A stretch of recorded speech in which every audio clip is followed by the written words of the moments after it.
So guys, I want to start a new series on the channel and I want that to be reading new releases. So this is going to be the first video in that particular series.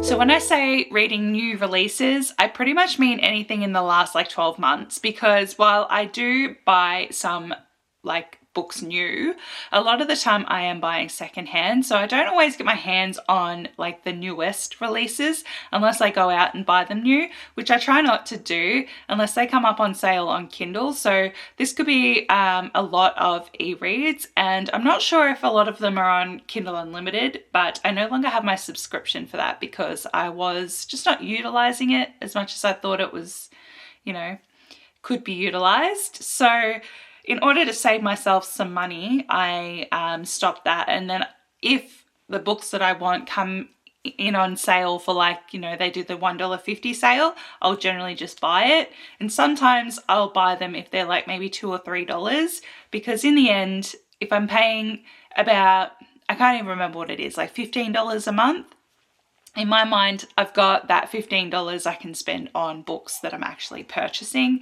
because then it works out the same for me. So in this video, I've already picked out the 3 books that I am going to read, because I did do a haul for these books not too long ago. So I will tag or link the video where I hauled these. But the first one we're going to read is The Lies That Summon the Night by Tessonia Odette. I think that's, I'm not sure if I'm pronouncing her name right, but Tessonia Odette, I think. But this one, I think it's quite a short book, and I think it's a standalone, but I'm not too sure. So that is going to be the first read of this vlog. So I'm about halfway through The Lies That Summon the Night by Tessonia Odette, and I'm really enjoying this book so far. It looks like a small book, and it is quite short considering like romantasy books these days are like 600 pages long, but it's still 300 pages, so it is still taking a bit to read, but not in a bad way, just because I'm kind of a slow reader, I feel. But yeah, I'm really enjoying the story. The premise itself is really, really unique, and it's not something I personally have ever sort of come across before, but we're following, and I'm not 100% sure how to pronounce it, but I think it's Inanna. So Inanna is the FMC in here, and basically in this world, any kind of art attracts sin, and sin is manifested as these like shadow beings that can either be like a humanoid form or like animal form. But we're following her. She is essentially a sinner. She is on the run from something that we do sort of find out about relatively early, and she ends up in the, not the care of, but working with Dominic, who is a half soul, so he is half sinless. And so we're kind of figuring out what all of that means, because while there is a bit of world building in this, it does have like a glossary at the front, which I really love when books do that, and it's helping to explain who the gods are in this world, because there are specific gods in this world, and what they do, what they represent, and who the power structure of this particular kingdom, I'm going to say, is, because we do get snippets of like, they do talk about other places across the sea. So it's kind of set in that like fantasy world that's not modern. So it's definitely not an urban fantasy. So, you know, they're traveling by horse and cart. They're going to cities where they have to protect their cities from these shades by using fire, sort of thing. So definitely not a modern world at all, but I think it really lends itself to this story. But yeah, I don't want to say too much, because I definitely think this is one I went into blind, and it doesn't give you too much on the back. So I think it is one that, you know, I don't want to over explain or over talk about in that sense, because yeah, I think it's just fun to go into a completely new world like this blind. But yeah, I'm having a really good time with it. I think I will finish this one relatively soon. But yeah, I thought this was going to be a standalone. However, I did skip to the back, not to spoil anything, but just to see how many pages this book did actually have. So it's like, I think 200 and, I don't know, nearly under 300, but they did have a page at the back that has the title for the next book, and it does say that their story will continue in the next book. So yeah, I'm very intrigued to see where this goes. This is very much like a vampire, yeah, vampires. There's a whole magic system that I've never really sort of heard of, but it's very much like using energy, and like the sun and the moon is very represented in this. And yeah, it's definitely unique and in a really good way as well too. So there is a bit to follow, but it's not hard to follow because you can reference back to the front, but then they also sort of explain it as the story goes, because yeah, well, actually I won't say why, but yeah, you do get an explanation as you go, which does help you wrap your head around. But I always read all those things at the front, so if you're not one that reads those sort of things, it does still get explained to you. So if you want to go in with having no idea, you can still do that because the story does break it down. But yeah, I'm loving it so far. I am intrigued to see how it's going to end. And the one thing I do enjoy in this, like Inanna, our FMC, and Dominic, our MMC, and there's a few other side characters here that are a lot of fun to follow as well, but they've got like some fun sort of like banter, and it's like that sexual tension that you sort of get. So I'm really enjoying that so far. It is kind of, I would say, a little bit more on the slower burn side. So yeah, if you like a slow burn romance, and it's fun in the way that they know they're both attracted to each other, so they still sort of take little jabs at each other, which I really enjoy. It's not, you know, they're not trying to hide how they feel from each other. And there's one thing in here, because obviously these like shadow or shade beings are attracted to sin, and they can become corporeal enough to actually like hurt or attack someone. So they are being almost brutally honest with each other, because obviously a lie is a sin and it would attract these beings' attention. So yeah, it's definitely a unique world, but one I'm having a lot of fun with so far. So not me just sitting here talking to myself while people are trying to deliver things to my door. But anyways, I will jump back in and let you know my final thoughts at the end. But so far I'm having a really good time with it. And yeah, nothing else to say quite yet. So hopefully it continues on as it's going. Alright guys, I have finished The Lies That Summon the Night by Tessonia Odette, and this book, throughout it, I really love the premise. It's not something that I've ever sort of read before, where sins manifest as shades that can essentially become any sort of shape, like whether it's an actual person, a animal, or just this like amorphous being. But yeah, it was super interesting, and I thought the whole way through I was kind of like, oh yeah, it's sitting at like a 3-star, because even though I love the book, I like the premise, I kind of think I know exactly where the story was going. But when I tell you the ending of this book absolutely shook me, I thought I knew what was going on, but I had no clue what was going on. And that ending was like phenomenal. I absolutely loved it. So this book is a 4-star read for me, and it is quite a small book, but it's still about 300 pages long. So not as short as I thought it was, but yeah, it was still an easy, quick read. Yeah, it was just an intriguing premise, a lot of fun banter, a bit of travel if you like that in your books, and a lot of sexual tension, a little bit of a slow burn, and an ending that what I thought I saw coming, but I had absolutely no idea. So I would definitely say check this book out if the premise sounds intriguing to you, because yeah, this is good. This is good. So yeah, that is what we've picked. And I did pre-film the order of the books that I am reading. So let me jump back to the past and show you my next read. So guys, the next book that I want to read in this vlog is Sight Unseen by Alexis Marie. I have not heard much of this one. It is a debut author. I believe the author is a debut book, sorry, by this particular author, and I believe this author has maybe potentially written some fanfic before. So I just really liked the premise of this one. So we're following our FMC who is potentially cursed, and she goes to work for our MMC as a babysitter, and it's kind of like single dad babysitter romance mixed with a little bit of, I don't know if it's magical realism or if it's straight up fantasy. So yeah, they're just going to try and break the curse on her somehow. So that one's interesting, and potentially it's got some thriller type-esque themes. I don't know. I really have no clue. So I will catch you in the next clip and maybe give you an idea on what it is I'm reading.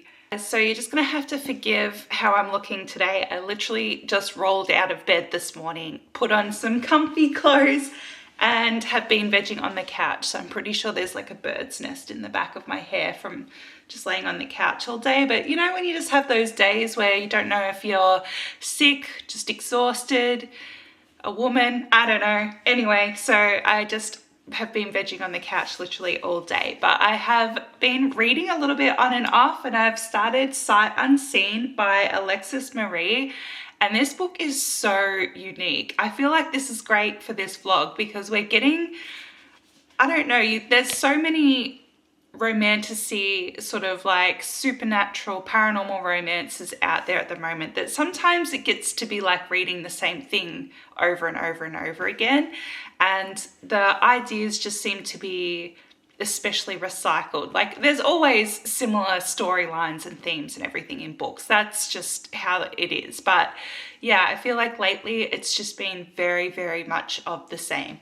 It's like, okay, dragons are in, so everything's about dragons, and then witches are in, everything's about witches, or vampires are back in, and now it's vampires and werewolves. And so I feel like, yeah, the last book, The Lies That Summon the Night, had a really unique premise, and this one is sort of very the same in that it's something that I haven't read from, I mean, personally, maybe it's out there and I'm just not reading it, but yeah, so this one is more of a, I would say, urban contemporary fantasy. So it is set in modern day. There's still technology, phones, planes, whatever, but it mixes old school magic. And when I say old school magic, I mean like the potions and curses and spells. So things that aren't just sort of like more innate magic where people just have powers, but the spells that get cast on here have like a price. So some of the prices in this book, they're due to the fact that it would cause physical harm to people when they cast spells, and depending on your level of strength, the strength of the spells, it could potentially kill you if you cast the wrong spell because of the price it would extract. And so they've created these amulets that absorb magic and pendants and things, and then it's in things like kids' clothing in case they accidentally cast spells without intending to. So yeah, it's very much old school herbs and plants and very foragey type witchy magic, which I really enjoy. And then on top of that, there's another layer of complexity because the world in this book is divided by sort of like the power or the magic that you can do. So on one side, you've got mages, and they're sort of like the leading power structure of this universe. They are able to do spells and magic and everything, but they aren't as strong as the other side of the magic community, which is the seers. They're not protected by the law. They're almost subjugated by the law and treated as second-class citizens. So that's really, really interesting. And also on top of that, so there's lots of layers to this book, and then on top of all of that that's going on, we have a sort of like a murder mystery thriller type storyline that's going on with our main characters. So Veda is our main female character. She has been cursed by the serial killer, and the serial killer is targeting seers. So this person has been killing people over a 10-year span, but it's only just recently sort of got the attention of the magical police in this particular book, and they are having to sort of almost investigate without their superiors knowing, because it's targeting seers, and so obviously they're not as cared for in this world, that no one's really sort of prioritized this particular serial killer, and it's taken years before they've created this connection to realize that all these deaths were connected. And Veda, she has come face to face with this particular serial killer, but whatever happened in their interaction, she no longer has memory of it, and as a result of that connection, she now has a blood curse, one that connects her to the serial killer, and believes that the serial killer will have to kill her before the curse that she's carrying now kills her and him or her along with it, the serial killer along with it. So yeah, she's tied with the serial killer somehow. The blood curse is probably going to kill them both if he doesn't kill her first. And there's these flowers, which you've got on the front cover here, which sprout everywhere, that there's sort of magic, and the sort of magic that the serial killer is using is attracting these flowers. So when people see these flowers everywhere, they tend to panic because, or the people that are in this small circle of characters know that that's probably because of the magic that this particular serial killer is creating. And then we also have Hiram, who is our MMC, and his family is essentially a very powerful mage family that have actively worked to subjugate seers in the law, in schools, and just in general. And so yeah, Veda and Hiram don't exactly get along, but they're connected because Hiram's son is somehow also connected to the serial killer, because his mother, who Hiram hadn't seen for years, was actually murdered by the serial killer as well. So there's lots of different connections going on, and due to the seers second-class citizen status in these books, they're also forbidden from just saying out loud what visions they see, and they have to legally speak in sort of tongue, or say it in a way they have to speak in riddles, essentially, is what I'm trying to say. So yeah, there's a lot of complexities going on, and I hope I didn't confuse you by that explanation, because yeah, there is a lot going on, and I am only up to chapter 6, which is, where are we? Yeah, so I'm only up to chapter 6, which is only this far in here, and it's up to page 86. And yeah, at first I was a little bit confused, but I was trying to sort of read while the TV was going, and I was sort of watching TV at the same time. But now that I've had a chance to sit down and actually sink into the book, even though there's a lot of complex things going on, and I don't particularly have the best grasp of this particular world, but the more you read, the more clear it becomes, obviously. But it's definitely one I would say to go into when you can actually absorb what's going on in the book. But so far I'm having a really good time with it. And as a debut novel, it started out a little bit slow and questionable. It kind of jumps straight into the story, and I had really no clue what was going on at first. But the more I read, it definitely is explaining itself a little bit better as we go along. So yeah, I'm having a really good time,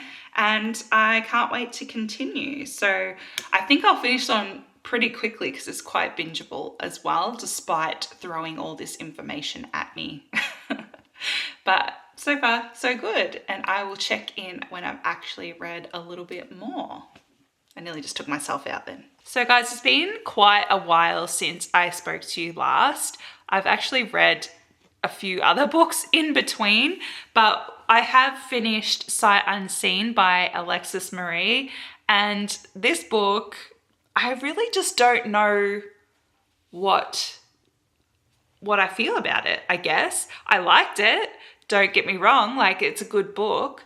But yeah, I don't know. There was a lot going on in it. And I think because I had a lot going on and it had a lot going on, that it did take me a while to sort of actually finish the book. I enjoyed the time that I took to read it. Like every time I picked it up and read it, I was enjoying the book.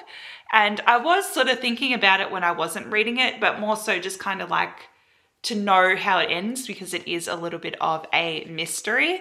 And so, you know, I just wasn't 100%, I think, fully invested and drawn into this book. So in the end, I'm giving it 3 stars because I did enjoy it. I did think it was a good book. I do think other people should read it if they're interested in it. But for me, I think it just isn't one that I would go back and reread. And like I said, I'm not really sure how to articulate what I'm feeling because it's kind of a slow burn, this book. The characters, like our main characters that are obviously the love interests in this book, they don't get off to the right start, but it's sort of like a he falls first situation because our MMC Hiram, he has pretty much wanted to be with our FMC from the start. And you do see that early on, but their dynamic and our FMC, her like attitude towards basically everyone in this book is kind of like I don't know, like I just didn't feel the connection at first because she pushes everyone away. She is sort of fighting with a chronic illness type situation going on, like she's cursed, which we know about this straight at the start. And so she is fully believing that she is going to die. And then they're trying throughout this entire book to sort of figure out this curse and then who's killing people and what's going on. And there's a whole thing going on. But the entire time she's like pushing everybody away. And like, while I can understand why, because she obviously is fully preparing herself for this curse to kill her, I just think I found it really hard to sort of like her at the start, just because of how she thinks and reacts to people. So yeah, I don't know, but I definitely think it's a good book. And I think for a debut author, it was a very, very unique and interesting story. So it's definitely got that going for it, but I am glad that it is a standalone. Not that the story itself in this particular book could have really continued on. It is definitely written as a standalone without the potential of it carrying on. But yeah, I think if this was more than one book, like if this had been drawn out, I definitely would not have enjoyed it as much. But yeah, if you want a decent standalone paranormal, it's more, I suppose, urban fantasy with lots of like witchy magic, this is the book for you. But yeah, I don't know, very interesting, and not my typical read. But my next book is going to be a typical read for a romantasy reader, because I'm going to pick up Air of Illusion by Madeline Taylor next. I have absolutely no idea when the next book in this, whether it's going to be a series, duology, I have no idea. But this one, I believe, from what I've heard from other people, is much more of your like typical romantasy. I'm going to read you the back because sometimes, like me trying to explain books, my brain just does not want to follow a linear path. So the more I try to explain it, the more I'm like, oh, but I remember this point, and then I try and explain that point, but I haven't finished explaining my first point. And then it's really, really like convoluted and hard to understand. So we're just going to read through the back on this one. So it says, "Welcome to the kingdom of secrecy, betrayals, and no mercy. Ivy Pomeroy should be untouchable. Blessed with the power of illusion, she has many tricks up her sleeve, yet none are a match for the enchanted necklace that keeps her bound as an assassin to a ruthless king. Forced to play the role of obedient pet, she plots in secret to destroy him and break free of his hold. When a mysterious..." Sorry, my light. It's motion sensor. I might have just sat too still for too long. When a mysteriously handsome Reaper from Death's Realm arrives hunting the same weapon Ivy needs, the enemies collide in a reluctant alliance brimming with tension. But as their search uncovers whispers of a dark power that threatens the entire kingdom, it becomes clear that nothing on the Isle of Illusion is what it seems. Undeniable attraction tangles with deadly secrets, and Ivy's fight for freedom soon becomes a battle of survival. Through it all, she must never forget that though she may wear a collar, she is not the pet they tamed, she is the beast they let inside, and she will show no mercy. It sounds amazing, and this is just your standard paperback edition, but it does have some awesome illustrations there. So I'm guessing that is Ivy, and then this is our mysterious and handsome Reaper, which, I mean, it just says the Reaper, so obviously duh. But yeah, I'm super excited to get into this one. But it's a very typical sort of romantasy, but everyone seems to be giving it great reviews, even though it does probably follow the usual tropes. But I love the usual tropes. That's why I keep going back for the same sort of thing. So yeah, I feel like the first two books in this blog have been really, really good and really interesting. So I will check back in when I've actually gotten some way through this book and let you know how I'm getting along with it. So guys, I've finally started and finished Heir of Illusion by Madeline Taylor, and this, it says on the cover, this is how you do romantasy, and I agree. This is just everything that I love about a romantasy book. It's not reinventing the wheel at all, but it was just such a fun read. I was going to do like a halfway check-in, and even though it's been a while since I started this vlog, as soon as I picked it up, I got through this so quickly. It was really, really easy to read. So this book follows Ivy. She is basically a slave to the king in this particular world because he has trapped her with a necklace that allows him to control her. She has the power of illusion, and she's been under his power since she was like 10 years old, and she's trying to find a way to, essentially she can't rip this necklace off, but find a way to get the necklace off. And then she comes across the story about a particular sword. The only problem is that there is also another person looking for the sword, and that is our Reaper, who is our MMC. And it does have pictures, even though it's a standard paperback. This is Ivy. Her name's Iverson. I thought it was a last name when I first read it, but Ivy or Iverson. And this is our Reaper. And basically they sort of have to team up and try and find this particular sword, but anyone that comes in contact with this sword also kind of goes a little bit mad. So there's a lot going on, and I don't want to say too much, but that is the premise. You've sort of got like rivals working together. I don't know if they call this one enemies to lovers. It's not really what I would consider enemies to lovers, but definitely rivals.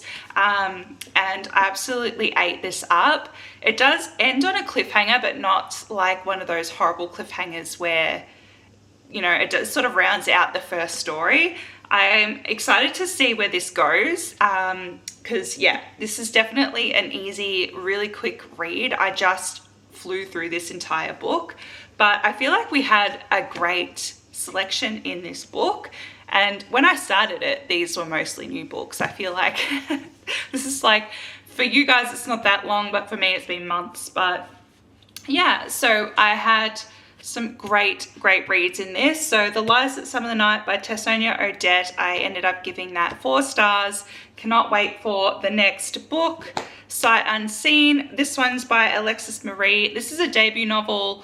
It's really good. It's definitely a unique sort of urban fantasy story. This one is a standalone, so definitely if you are preferring standalones or you don't want to be invested in a large series, especially ones where you have to wait for the books to be written, I would definitely pick this one up. I gave it 3 stars, but 3 stars for me is a good rating. And then I'm giving Heir of Illusion by Madeline Taylor 4 stars. yeah, fantastic books. I would recommend all three.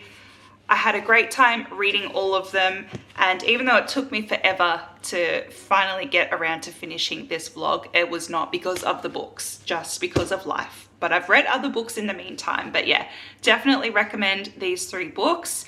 And I think out of these three, Heir of Illusion might be my favorite. But the story in The Lies That Summon the Night, it was so unique. So I feel like this book and Sight Unseen had such a unique storyline and premise. Like the basis of it is just your typical romantasy, but yeah, the story going on in the background, super, super unique. This one, if you just want an easy to read, follows the usual tropes romantasy that you know and love, 100%. Get this one. Like it's not, like I said, it's not reinventing the wheel, but it's just a fantastic fun read. I had a great time and I got through it so quickly in the end. But yeah, that is it from me for this vlog.